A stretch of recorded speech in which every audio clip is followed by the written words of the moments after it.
The FBI offers help as suspicions grow of a bomb on board the Russian airliner which crashed in Egypt. The Kremlin says it's too early to conclude what caused last week's disaster. Cairo complains of a lack of intelligence sharing. So where does the truth lie and what politics are at play? This is Inside Story.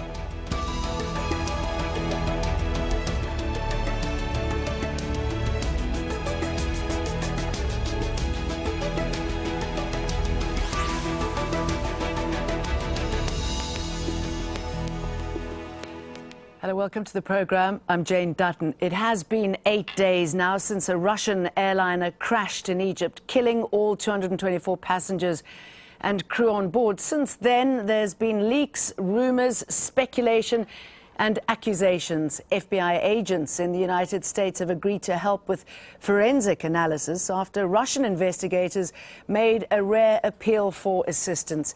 Is that a sign of the challenges facing investigators or sharing geopolitical interests? Egypt is feeling isolated from the US and the UK, who say intelligence chatter points strongly to a bomb on board. On Saturday, a week after the crash, Egyptian investigators spoke to the media but resisted the bomb theory. Debris is scattered over a wide area, more than 13 kilometers in length, which is consistent with an in-flight breakup. Some parts of the wreckage are missing, and it is hoped to locate them in the incoming days. A noise was heard in the last second of the CVR recording. A spectral analysis will be carried out by specialized labs in order to identify the nature of this noise. Egypt's foreign minister complained that Western governments have failed to share intelligence and accused them of concentrating on their own self-interests. The information we've got about the incident have not yet been shared with the Egyptian security agencies with any details, and this is a question mark that we should ask as well, because we're the most involved party when it comes to this issue. We're expecting more technical information to be provided to us instead of spreading it in a casual way on various media outlets. Well, thousands of British tourists remain stranded in El-Sheikh and could be stuck there for another 3 days. All UK-bound flights from the Egyptian resort were halted on Wednesday. Britons are being allowed to fly home, but with hand luggage only. Baggage checked in will be flown back separately in the next week. Russia, too, have suspended all flights. 80,000 Russians are thought to be on holiday in Egypt now. Let's bring in our guests. Joining me here in Doha is Martin Reardon, Senior Vice President of the Sufan Group in Oxford, Igor Suchegin, Senior Research Fellow at the Royal United Services Institute. He joins us via Skype. And in Washington, D.C., Oliver McGee, aviation specialist and former U.S. Deputy Assistant Secretary for Transportation. Welcome to all three of you. Good to have you with us. Martin Reardon, you were a former FBI man. Talk us through the significance of the FBI being called in.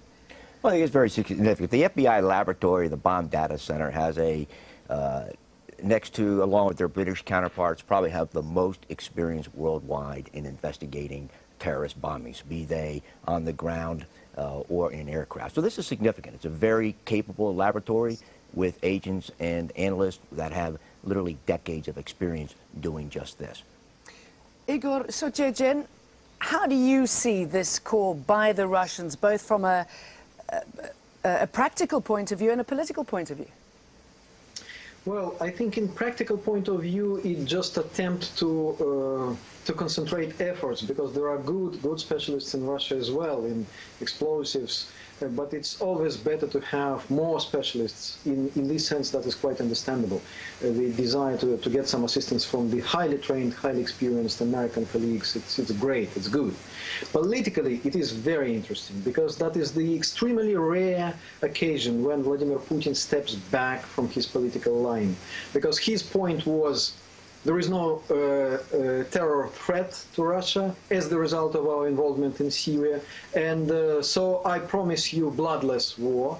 he spectacularly failed on this, because this is not only bloodless, that is lots of blood, and that is the situation when not military dying. After all, they signed to risk their life and maybe even die. These are civilians dying, and these civilians are, well, they are viewers. They signed to just to view these nice American-style pictures on TV, how Russian aviation remotely attack Daesh without any risk to Russia and Russian forces. So why do you think he's stepping back, other than the fact that civilians are dying? No leader wants that to happen. But to be pushed to this point, knowing the man that he is, what do you think it is that he knows? Well, it seems that he does know. Finally, his professionals persuaded him to admit that the threat is very serious, because Vladimir Putin dived into this conflict, and he openly admitted that on 10th of October, that he did not make any difference between Shia and Sunni. He did not know any details about this conflict. And so he just overlooked and underestimated the seriousness of the enterprise he undertook. And now his specialists, his own professionals, told him that, look, Vladimir Vladimirovich, it's time to take it really seriously. And that is why he is taking that. That is why he is persuaded that it is the terrorist, retaliation attack against Russia. Oliver McGee, I'm interested to know what you think about the conversation that's happening at the moment between the US and the FBI and Russia. Well, right now we're in the politics of international aviation disaster. An aircraft is essentially a controlled bomb, and when we have speculations that there is an ignition device somewhere in the vicinity of the cargo bay, that controlled bomb becomes uncontrolled, and that is getting into the geopolitics and the conversation that is taking place. Everything that we're talking about across the media is speculative until the French completes its complete analysis of those black boxes. And more importantly, we get more definitive information about the noise in the spectral analysis, which is essentially a mathematical model of frequency domains across noise. And basically, we're trying to figure out where the noise is coming from, what is the extent of it, and get some more information definitively what happened in this crash. Make no bones about it, the International Aviation Security Conference held in Dublin is really saying, last month in Dublin, is saying we need to move from 9/11 protocols of aviation security and bring it up 14 years later to 2015, and even 10 years from now beyond in 2025, where we can really start using advances in information technology, biotechnologies, microtechnologies, to be able to determine what do we mean by aviation safety and security today as opposed to 9/11. 9/11 was really focused on the passengers who get into the aircraft, but right now we need to bring the protocols of aviation security across all airlines above a common denominator to this new front. With this crash and following MH17, we got aircraft now being blown out of the sky, so we really need to be more visionary and vigilant in how we look at what we mean by aviation safety and security in 2015 and beyond. Martin, while the investigation goes on and everyone's speculating about what happened, it's been very interesting watching the politics at play and listening to what Igor is saying, what's happening on the Russian front. What do you make of the way it's been played out at the moment, the conversations between the UK and the US, and bringing Russia in, but towards the end? But this is not surprising. The U.S. and Britain, of course, very close, long-standing intelligence sharing relationship, but with Russia also, and I'll speak from first-hand experience. When you have credible and actionable intelligence, it doesn't matter who it is that needs to be passed. The United States, the UK, they're going to pass an information, be it to Russia, to China, to any country, to stop a terrorist attack. So the theories that or speculation that intelligence was withheld, I don't believe that. I've seen firsthand where that information is shared with the Russians, and when the Russians share credible and actual information with the United States and Britain.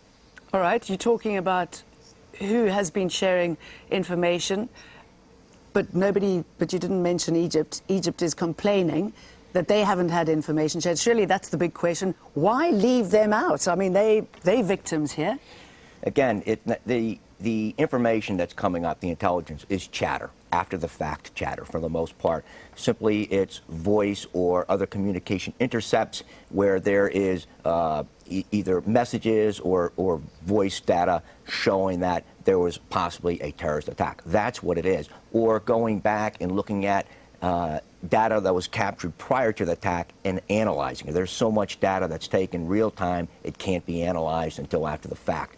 I don't doubt that this is being shared with the Egyptian intelligence services. And again, the United States and Egypt have a very long-standing intelligence relationship. Very, very long-standing, very close. If there is information there, it is being shared with the Egyptians. You seem to be agreeing with that, Oliver.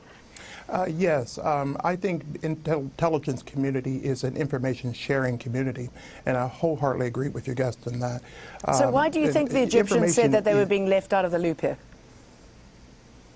I think they want to be more transparent and disclosing to wanting public, particularly given that ICAO requires that they be upfront on the investigation and in front of the investigation, because that's where the crash occurred. So they're really trying to be more vigilant in doing that. But information is always a necessary commodity in an aircraft crash, and they're really looking for more and more and more so they can be able to make timely disclosures of what's going on here. But clearly, again, they have to wait for the French BEA services to do the black box analysis, because that's ultimately going to be the definitive answer to everyone as to exactly what happened on this crash. I'm going to use your word up front and put this to you, Igor. When you look at the UK and the US, for example, they were very quick in saying, we have suspicions, we fear for our people who are there, we're going to stop flights, and we're going to do some sort of damage control. Yet we saw reluctance from both Russia and Egypt. Why is that? What does it say about the way they behave, or possibly when it comes to information sharing with the people who live in their countries? Well, the problem is that both Egypt and Russia are a bit less democratic than United Kingdom and United States. And so that means that leaders of these countries are a bit less accountable to their own people. And that means that they put their political interests and political goals slightly above interests of their people. That is why they do, when they valued the political damage to their country and to economic damage in the Egyptian case, against the lives of their people, they probably, for some period of time, they probably valued their political interests more than lives of their people. For instance, in Russia, there were its long record of terrorist attacks when it was the government responsible to the very large extent for deaths of its own citizens. In 2002, for instance, it was the capture of theater in the center of Moscow. And it was the security services attack which killed more than 130 people. Then 2 years later, it was capture of school in south of Russia. And it was, unfortunately, government forces attack which led to death of more than 330 people. So that is a tradition in Russia. And the problem is that it is undermining. If Putin had admitted a week ago that it was a terrorist attack, that would undermine his policy that it's this bloodless war. When it comes to political fallout, Oliver, I'm wondering how this is being perceived in the US as far as foreign policy is concerned. Obviously, there's speculation as to what brought the plane down, and if it is indeed ISIL, the main suspects, is it because of involvement in Syria and Iraq? Is this likely to have an impact on US foreign policy now?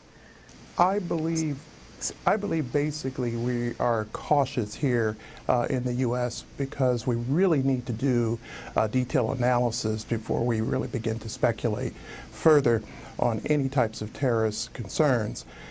Usually the United States is very, very cautious about reporting openly on these things until the accurate information and data is in. With the FBI looking and helping in the investigation, that's a good thing.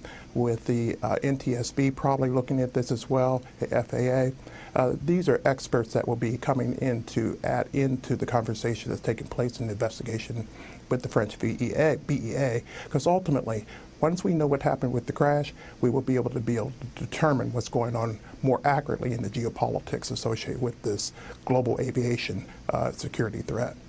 Martin, your reading of the geopolitics associated with this, and if it is indeed a bomb, I mean, this is almost on the scale of 9/11 in the fact that innocent people have been targeted on such a massive scale. It is. And this is the biggest terrorist attack outside of a conflict zone since 9/11. But it just goes to prove the terrorist organization, if it was a terrorist attack, with the persistence, with innovation, you're eventually going to get an IED onto that aircraft. Whether, and I don't think it's, the likely avenue for that is people who have access to the airplane, not so much the passenger luggage or the passenger bringing it on. I think since 2009, aviation security is getting around that, but it's that human element. Individuals, whether they're maintenance crews, the caterers, the cleaning crews, cargo personnel who are loading the aircraft. A lot of people have unsupervised or unchecked access to these aircraft, and that's really the vulnerable point, that human element. Yeah, Oliver, how do you deal with that human element now? I mean, you can't lock down airports any more than they're already locked down, can you?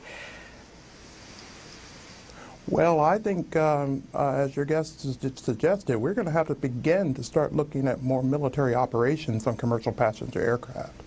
I was coming to the studio today and talking with a very concerned passenger for the travel of her son. It's my neighbor. And she's really, really interested in finding out, is it really safe to travel internationally? Passengers are going to have to be visionary and vigilant in planning their travel and selecting airlines and selecting areas in which they are going in around the world. And more importantly, right now, we're swashing people. We're going image technologies.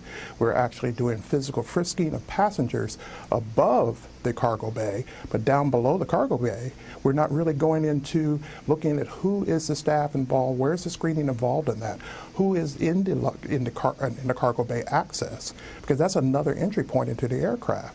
And as I said in the beginning of the hour, an aircraft is a controlled bomb. So when you're putting ignition devices in the luggage cargo bay near the fuel source, you're going to have a very, very loud and catastrophic explosion. And these types of events are very, very strong security threats since 9/11. So this is a new look at how we look at aviation safety and security. When we set those protocols in 9/11, we didn't expect them to last for 25 years. The technology changes and the terrorists are getting smarter. So we have to get much more smarter in being in front of them and controlling this. And that is involving screening of background checks and humans who are involved with access to the aircraft.